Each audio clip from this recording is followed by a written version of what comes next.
परिसूचियां। व्यक्तित्व की क्लास हमारी चल रही है।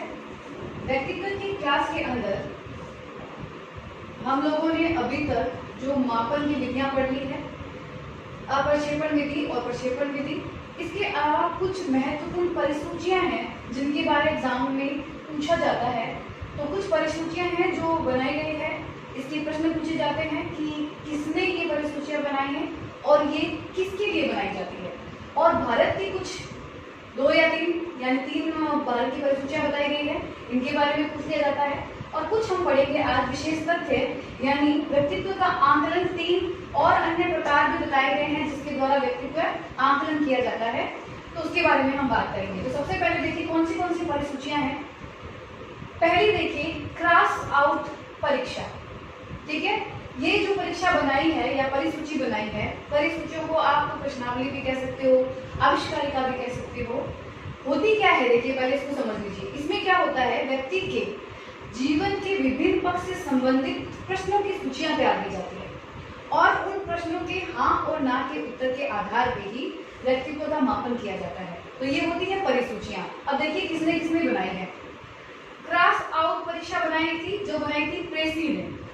ये जो परीक्षा बनाई गई है, इसके द्वारा मुख्य रूप से जिसका हम मापन करते हैं वो होती है व्यक्ति की संवेगात्मक विशेषता।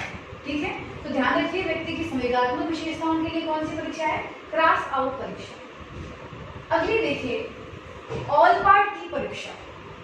ये जो परीक्षा है ये बनाई गई थी 1928 के अंदर। इसका जो मुख्य कारण है बनाने का या फिर इसके अंदर मुख्य रूप से क्या मापन किया जाता था, व्यक्ति की धार्मिक, आर्थिक, काल्पनिक जो भी उसकी विशेषताएं हैं और सामाजिक जो भी विशेषताएं हैं उनके बारे में इसके द्वारा हम उनका परीक्षण कर सकते हैं कि ये किस प्रकार का व्यक्तित्व है। अगला देखिए मिनेसोटा मल्टीफैसेट पर्सनैलिटी इन्वेंटरी। ये बनाई गई थी 1943 के अंदर। किसने बनाई थी, हैथवे वे मैकिलन ने बनाई थी। इसके अंदर 567 प्रश्न थे। बच्चों को ये प्रश्न दिए जाते थे और बच्चे सोच समझ से उनका उत्तर देते थे और इसी के आधार पे उनकी हम व्यक्तित्व को परिभाषित या निर्धारित करते थे। ठीक है, ये है मिनेसोटा मल्टीफैसेट पर्सनालिटी इन्वेंटरी। अब देखिए अगली है बेल अनुकूलन परिसूची। ये जो है परीक्षण ये बनाया गया है, एक मिनट, बेल से पहले एक और है रॉयट एवं मेरीस्टोन की परिसूची। इसके अंदर क्या होता था, इसके द्वारा व्यक्तित्व के 2 मुख्य गुणों का हम मापन करते थे, वो है अंतर्मुखी और बहिर्मुखी। यदि प्रश्न आ जाए अंतर्मुखी और बहिर्मुखी के लिए कौन सी परिसूची बनाई गई है, तो वो है रॉयट एवं मेरीस्टोन की परिसूची। ठीक है, अगली है बेल अनुकूलन परिसूची। 1934 में बेल ने बनाई थी और इसका जो मुख्य इसके अंदर मापन किया जाता था वो मापन किया जाता था समायोजन की जो कठिनाइयां होती है व्यक्ति के अंदर, उसका मापन हम इस परिसूची के द्वारा करते थे। नेक्स्ट देखिए बर्ट रेटर की व्यक्तित्व परिसूची। ये बनाई गई थी 1931 में। इनके पास नाम महत्वपूर्ण है, ध्यान रखिए इनका। गिलफोर्ड जिमरमैन ने जो बनाई थी वो थी स्वभाव सर्वेक्षण और ये बनाई गई थी 1949 के अंदर। अगली है थर्स्टन की स्वभाव सूची। उसके बाद है कैटल की 16 कारक सूची। इसमें व्यक्ति के जो 16 सील गुण हैं उनका मापन किया जाता था। 17 वर्ष से अधिक वर्ष के जो आयु के बालक है उनके लिए ये उपयोगी है कैटल की 16 कारक सूची। लास्ट देखिए आइजेन व्यक्तित्व प्रश्नावली। इसमें अंतर्मुखिता, बहिर्मुखिता, मनस्ताप, स्थिरता, इसके बारे में जो वर्णन होता था व्यक्ति के व्यक्तित्व का वो किया जाता था आइजेन के व्यक्तित्व प्रश्नावली के अंदर। ठीक है, परिसूचियों में नाम पूछे जाते हैं ज्यादातर और ये मुख्य इसमें क्या मापन किया जाता है वो पूछ लिया जाता है, तो इनका ध्यान रखिए। ये मुख्य परिसूचियां हैं। भारत में देखिए 3 परिसूचियों के नाम आपको ध्यान रखने हैं। ये भारत के नहीं है, ये 3 है वो भारत के हैं। कभी कभी पूछ लेते हैं कि भारत में कौन सी बनी है, तो आपको नाम दे देंगे मिक्स करके, तो आप बस ये 3 नाम याद रखिए। ये भारत में बनाई गई परिसूचियां हैं। एक देखिए पहली क्या है, MSL के द्वारा MS सक्सेना ने बनाई है परिसूची, वो बनाई थी 1959 के अंदर। उसके बाद दूसरी देखिए डॉक्टर DT ताराचंद परिसूची, ये 1965 में बनाई गई थी। तीसरी है MN पॉलसेन 1965 में बनाई गई थी। तो आपको केवल 3 परिसूची याद रखनी है भारत की, सक्सेना, ताराचंद और पॉलसेन। बाकी जो थी वो बाहर की थी।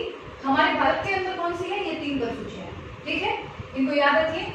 अब देखिए व्यक्तित्व के आंकलन के लिए कुछ विशेष तथ्य क्या है कि 3 प्रकार से और हम क्या कर सकते हैं, व्यक्तित्व का मापन कर सकते हैं। पहले हमने अप्रक्षेपण और प्रक्षेपण पढ़ा था, उसी की तरह है देखिए कि आंकलन हम इन 3 तरीकों से भी कर सकते हैं। पहला है स्व प्रतिवेदन मापक, दूसरा है स्व प्रत्यय और तीसरा है व्यवहार विश्लेषण विधियां, ठीक है। इन 3 आधार पे व्यक्तित्व का आंकलन किया जाता है। पहला देखिए स्व प्रतिवेदन मापक का मतलब क्या होता है, स्व से पूछकर हम जब अपने व्यक्तित्व का निर्धारण करते हैं तो वो विधि होती है स्व प्रतिवेदन मापक, ठीक है। इसमें कौन सी आती है, मल्टीसोटा बहुपक्षीय व्यक्तित्व सूची, दूसरी आइजेक व्यक्तित्व प्रश्नावली और 16 पीएफ कारक कैटल की, ये तीनों की तीनों क्या है, स्व प्रतिवेदन मापक विधि है, ये ध्यान रखिए। दूसरा देखिए स्व प्रत्यय क्या होता है, स्व प्रत्यय का मतलब होता है व्यक्ति स्वयं के बारे में क्षमताओं व योग्यताओं का प्रत्यक्षण स्व प्रत्यय कहलाता है। जब व्यक्ति खुद की क्षमताओं और योग्यताओं को देखता है, उसका प्रत्यक्षण करता है, तो ये क्या कहलाएगा, स्व प्रत्यय कहलाएगा, ठीक है। तीसरा देखो व्यवहार विश्लेषण विधि, इसके द्वारा कैसे व्यक्तित्व का निर्धारण करेंगे, इसमें ये 3 विधियां देखिए, साक्षात्कार, परीक्षण, परिस्थिति परीक्षण, ये हम पहले भी पढ़ चुके हैं। ये जो विधियां हैं किसके अंदर आती है, व्यवहार विश्लेषण विधियों के अंदर आती है, ठीक है। तो ये कुछ अलग तरीके से व्यक्तित्व का मापन भी किया जा सकता है। ये जो चीजें हैं ये इनके अंदर आती है, ये ध्यान रखिए। पूछा जा सकता है कि 16 कारक जो कैटल की सूची है वो कौन सी है, स्व प्रतिवेदन है या फिर व्यवहार विश्लेषण है, तो आप ध्यान रखिए ये कौन सी है, स्व प्रतिवेदन मापक विधि है, 16 पीएफ कारक सूची कैटल की। तो आप बस इसका ध्यान रखिए कि ये इस प्रकार से भी व्यक्तित्व का आंकलन किया जाता है, तो इसका स्क्रीनशॉट लीजिए। बात करते हैं व्यक्तित्व के कुछ उपागम के बारे में। देखिए हमने बहुत सारे व्यक्तित्व के वर्गीकरण के बारे में पढ़ा है, बहुत सारे प्रकार हमने पढ़े हैं अलग अलग मनोवैज्ञानिकों के अनुसार, ठीक है। तो व्यक्तित्व के वर्गीकरण हर मनोवैज्ञानिक ने अपने हिसाब से किए हैं, और ये जो वर्गीकरण है हमने जितने भी पढ़े हैं वो सब अलग अलग उपागम के अंदर आते हैं। तो अभी हम पढ़ेंगे कि कौन से उपागम हैं, कितने प्रकार के उपागम हैं, और उन उपागम के अंदर कौन से प्रकार आते हैं व्यक्तित्व के, ठीक है। तो देखिए पहला है प्रारूप उपागम।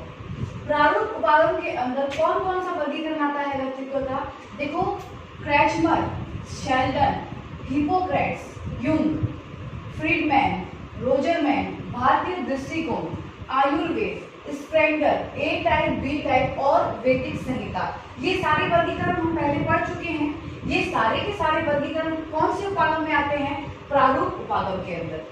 जैसे आपके एग्जाम के अंदर प्रश्न आ गया कि शेल्डन का जो वर्गीकरण है वो कौन से उपागम में आता है, ऑप्शन आ जाएगा प्रारूप, मनोगतिक, व्यवहारवादी या फिर सांस्कृतिक, तो आपका उत्तर क्या होगा, प्रारूप उपागम, ठीक है। दूसरा देखिए विशेषक उपागम। इस उपागम के अंदर जो विशिष्ट मनोवैज्ञानिक गुण हैं उनके ऊपर ज्यादा बल दिया जाता है, यानी व्यक्ति के जो शील गुण होते हैं उनके ऊपर बल दिया जाता है व्यक्तित्व के निर्धारण में। तो उसमें कौन से वर्गीकरण है, ऑलपार्ट का, कैटल का, आइजेन का, कोस्टाबर्ग मैक्रे का, इन सभी का वर्गीकरण जो है वो कौन सा वर्गीकरण है, विशेषक उपागम के अंदर का वर्गीकरण है, ठीक है। तीसरा देखिए मनोगतिक उपागम। ये उपागम दिया है फ्राइड ने और उन्होंने मनोविश्लेषणवाद का सिद्धांत भी दिया है। तो हम फ्राइड को अभी डिटेल में आगे की कक्षा में पढ़ेंगे, तो हम उसमें मनोगतिक जो उपागम है उसके बारे में डिटेल से चर्चा करेंगे। नेक्स्ट देखिए पश्चिम फ्राइडवादी उपागम। ये जो उपागम है ये बनाया था Carl Jung, Karen Horney, Alfred एल्गर, एरिक फ्रॉम, एरिक एरिक्सन। ये सभी की सभी पहले फ्राइड के साथ में ही काम करते थे, ठीक है, लेकिन बाद में ये फ्राइड से अलग हो गए, क्योंकि फ्राइड जो है वो कुछ और तत्वों को महत्व देते थे, लेकिन इन्होंने बाद में दूसरे तत्वों को महत्व देना शुरू कर दिया। जैसे फ्राइड महत्व देते हैं काम प्रवृत्ति को, आक्रामकता को, तो ये जो वाक्य आए थे बाद में, जिन्हें हम नव विश्लेषणवाद के जनक भी कह सकते हैं, Carl Jung, Karen Horney, Alfred एल्गर, एरिक फ्रॉम, एरिक एरिक्सन, ये जो भी है इन सभी में किन चीजों को महत्व दिया, उन्होंने अपने तत्व बदल दिए जो कि वो फ्राइड को महत्व नहीं देते हैं, उनके तत्व को महत्व नहीं देते हैं। उन्होंने किनको कौन से तत्व को महत्व दिया, जैसे सृजनात्मकता है, क्षमता है, इन चीजों को उन्होंने ज्यादा महत्व दिया, सामाजिक गुणों को ज्यादा महत्व दिया, मानवीय गुणों को ज्यादा महत्व दिया और उनके आधार पे उन्होंने एक अपना नया वाद बनाया जिसे हम नव विश्लेषणवाद भी कहते हैं। इस सिद्धांत के बारे में हम आगे की कक्षाओं में डिटेल से चर्चा करेंगे। तो फ्राइड ने दिया था मनोगतिक उपागम और बाद में पश्च फ्राइडवादी कहा जाता है इन्हें, क्योंकि पहले ये फ्राइड के साथ में थे, बाद में ये अलग हो गए थे। तो उन्होंने ये जो उपागम दिया है और उन्होंने एक सिद्धांत दिया है नव विश्लेषणवाद का सिद्धांत, ये दोनों ही हम आगे की क्लास में डिटेल से चर्चा करेंगे।